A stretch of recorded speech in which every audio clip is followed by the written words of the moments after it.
Hii ni Maisha Kamili, tutakufungulia Biblia uyaone maisha. Karibu sana ndugu mtazamaji na mfuatiliaji wa kipindi chetu hichi.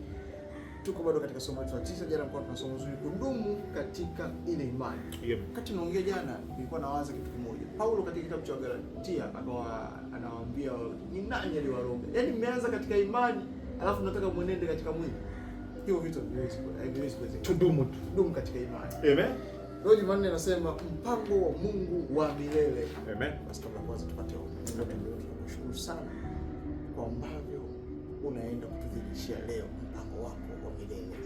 Tunaomba hekima yako, tunaomba mafunuo, tunaomba siri yako ikafichuke leo, mpango wako tukauone, nia yako tukaione madhubuti katika maisha yetu. Amen. Yesu Kristo tunaomba na kuamini. Amina. Mpango wa Mungu wa milele. Utimilizaji wa mpango wa Mungu wa milele. Utimilizaji wa mpango wa Mungu wa milele. Paulo ana utimizaji kama wakili wa mpango huu, mfichuaji siri wa mfichuaji wa siri hii wa mpango huu, mtangazaji wa mpango huu wa milele. Hayo ndio maneno ambayo tunataka tuangalie katika Wakolosai sura ya 1 mstari 24 na 25. Paulo anasema nini? 24 na 25 anasema, sasa nayafurahia mateso nilionayo kwa ajili yenu, tena nayatimiliza katika mwili wangu yale yaliyopungua ya mateso ya Kristo kwa ajili ya mwili wake, yaani kanisa lake, ambalo nimefanywa mhudumu wake sawa sawa na uwakili wa Mungu niliopewa kwa faida yenu, nilitimize neno la Mungu. Kwanza kuna vitu viwili hapa. Anatimiliza katika mwili wake mateso ya Kristo yaliyopungua. Alafu anatimiliza neno la Mungu. Mpango wa Mungu. Aliposema pale msalabani imekwisha, haikwisha. Iliisha. Alitutengenezea amani, akututengenezea. Alitengenezea akawa amani yetu. Akawa amani yetu. Akatupatanisha, akasema kwa mwili wake akauleta wale waliokuwa mbali, akawaleta karibu. Baba uwasamehe kwa kuwa hawajui walitenda.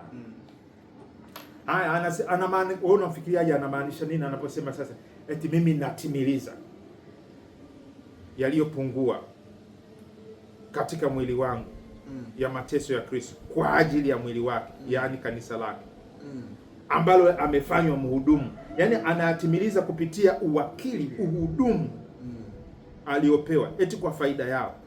Alitimize neno la Mungu. Ana maana gani? Anakuchanganya au kuchanganya? Ana maana gani? Hebu msikilize kwa makini tena. Tunarudia. Na wakati mwingine unajua mtu anasema, hebu rudia, sija kuelewa. Rudia. Sasa nayafurahia mateso nilionayo kwa ajili yenu, tena nayatimiliza katika mwili wangu yale yaliyopungua ya mateso ya Kristo kwa ajili ya mwili wake, yaani kanisa lake, ambalo nimefanywa mhudumu wake sawa sawa na uwakili wa Mungu niliopewa kwa faida yenu, nilitimize neno la Mungu. Asante. Yesu akiwa pale msalabani kweli alimaliza yote ili kanisa liokolewe. Lakini kama injili ile isingetoka kwenye chumba cha wanafunzi walio na hofu, ambao Yesu ameotokea anasema sasa nendeni ulimwenguni mote, baadaye anawapuliza anasema nendeni, ongegomea pale. Wangesema tunaogopa bwana, tutakamatwa na sisi kama wewe ulivyokamatwa. Inamaanisha kwamba wangekuwa wamekataa kutimiliza mateso ya Kristo. Kwa lugha nyingine, kama alivyokufa pale msalabani, anatakiwa achukuliwe na ule ujumbe wa amani pale msalabani, uchukuliwe Yerusalemu, Samaria, Yudea, Samaria mpaka mwisho wa nchi, na wahudumu walio tayari kufa, kuteseka kwa faida ya kanisa, kwa faida ya watu watakaopatanishwa, watakaotakiwa kudumu katika hiyo imani, ili waweze kufikia tumaini la Injili kama tulivyojifunza jana. Sasa Paulo anasema mimi nafurahia, ametoka kutuambia kwamba mnajua mmepatanishwa na Kristo, mlikuwa maadui ninyi katika nia zenu na kwa sababu ya matendo yenu mabaya, lakini sasa Kristo amewapatanisha. Hii ndio neno la Mungu analolihubiri hili, ambalo sasa limemfanya awe jela. Sikiliza, ili Nyerere atupatanishe. Unajua Wangoni tulikuwa wanagombana na sisi Wanyakyusa, makabila ambao tulikuwa tunasema watani, lakini zilikuwa zinachapwa huko nyuma. Sasa wanaheshimiana, wanataniana, watu wanaheshimiana. Ili kutengeneza ujamaa, ilibidi akubali kuingia jela, kupigwa faini na wakoloni. Maana ule umoja ulikuwa ni tishio la divide and rule ya wakoloni. Lakini ilibidi afanyike mhudumu wa Watanganyika, Nyerere. Sasa nakuja kwa ajili ya Paulo na ili kuunganisha Wayahudi na wasio Wayahudi. Wale Wayahudi wanaokazia mipaka na utaifa wao, hawataki kujumuishwa na wengine katika baraka za Ibrahimu.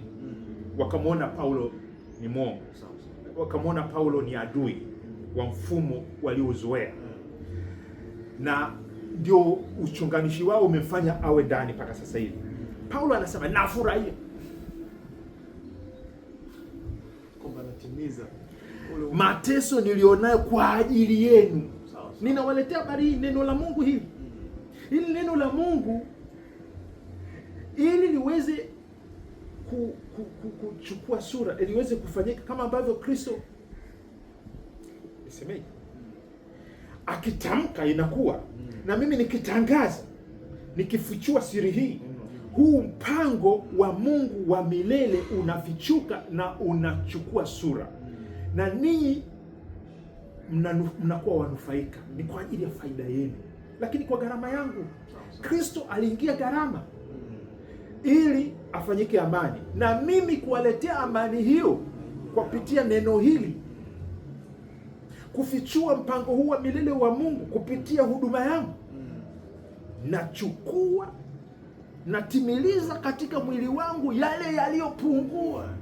Sasa hata hilo neno linatimilizwa kwa kufichuliwa. Mateso ya Kristo yanatimilizwa kwa kuyashiriki. Sawa sawa. Unapenda kuteswa kwa ajili ya Kristo au upendi? Napenda kuteswa kwa ajili ya Kristo. Maana kupitia yeye inatimilizwa. Unatimiliza. Natimiliza.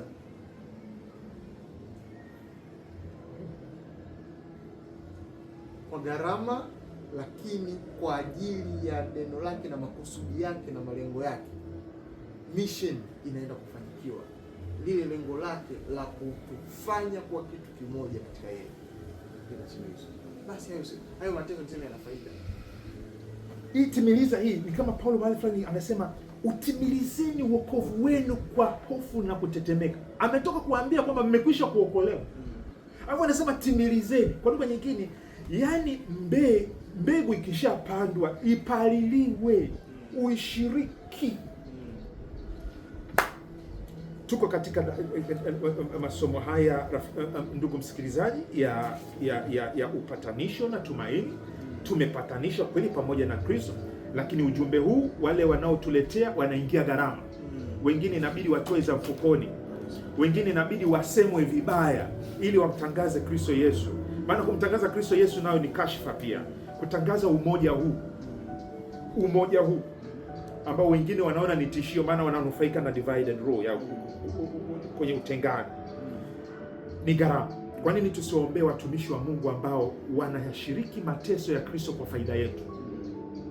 Lakini pia na kwa nini na sisi tusikubali kuchukua mwilini mwetu mateso ya Kristo, kashfa ya msalaba, kwa ajili ya faida ya wengine? Huo ndio wito wa somo la leo. Tuombe. Baba yetu wa mbinguni, tunakushukuru kwa ajili ya Yesu Kristo, lakini pia kwa neema uliowapatia watumishi wako wakatuletea ujumbe ili tuweze kufaidi amani, tuweze kutembea kwa imani, tukitumainia utukufu utakaodhihirishwa hatimaye. Bariki mtumishi wako, bariki mtoto wako ambaye amechagua naye kuwaenzi watumishi wako kwa maombi, kwa sadaka, ili Baba wasitaabike bure, ikawe ni kwa faida, lakini pia hata kwa utiifu wa neno hili, ili Baba kazi yao isiwe ya bure. Tubariki tena kwa masomo mengine kama haya, ndivyo tunavyoomba kwa jina la Yesu, amen. Amina. Asante sana ndugu mtazamaji, tunafikia tamati kwa Jumanne. Kesho tunaangalia siri ya Mungu ya kufunuliwa. Amina. Na mimi neno Soma Kalindile. Karibu sana. Amina.